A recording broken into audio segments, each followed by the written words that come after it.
Impossible people ಅಂತ ಹೇಳ್ತೀವಿ. Impossible people ಅಂದ್ರೆ ಇವ್ರನ್ನ ನೀವು ಖುಷಿ ಪಡಿಸೋಕೆ ಆಗೋದಿಲ್ಲ ಅಂತ ಅರ್ಥ. ಅಂದ್ರೆ ಏನೇ ಮಾಡಿದ್ರು ಕೂಡ ಅದರಲ್ಲಿ ಒಂದು ಕೊಂಕು ಹುಡುಕುವಂಥ ವ್ಯಕ್ತಿತ್ವ ಹೊಂದಿರುವಂಥ ಜನ. ಅವ್ರನ್ನ ಖುಷಿ ಪಡಿಸೋದು ನೀವು ಒಂದು ಹರಸಾಹಸ ಪಡ್ತಿರ್ತೀರ. ಇವತ್ತು ಹ್ಞೂ ಅಂತಾರೆ ಅಥವಾ ನಾಳೆ ಹ್ಞೂ ಅಂತಾರೆ. ನಾನು ಮಾಡುವ ಕೆಲಸಗಳಿಗೆ ಹೊಗಳ್ತಾರೆ ಅಥವಾ ಇವತ್ತು ಬದಲಾಗ್ತಾರೆ ನಾಳೆ ಬದಲಾಗ್ತಾರೆ ಅನ್ನುವಂಥ ಒಂದು ಭರವಸೆನ ಇಟ್ಕೊಂಡಿರ್ತೀರ ಈ ವ್ಯಕ್ತಿಲಿ. ನನ್ನ ಪ್ರೀತಿ ಅವ್ರನ್ನ ಚೇಂಜ್ ಮಾಡತ್ತೆ ಅಥವಾ ಒಂದಲ್ಲ ಒಂದಿನ ನಾವಿಬ್ರು ಒಳ್ಳೆಯ ರಿಲೇಶನ್ಶಿಪ್ನ ಬೆಳೆಸ್ತೀವಿ.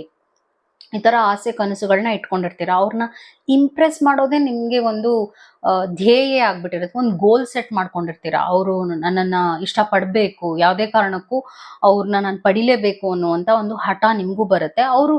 ಅವರ ಒಂದು ಈಗೋನ ಬಿಡೋಕ್ಕೂ ರೆಡಿ ಇರೋದಿಲ್ಲ. ಯಾಕಂದ್ರೆ ಇವರೆಲ್ಲ ತೀರಾ ಈಗೋಯಿಸ್ಟಿಕ್ ಆಗಿರ್ತಾರೆ ಇಂಥ ವ್ಯಕ್ತಿತ್ವದವರು.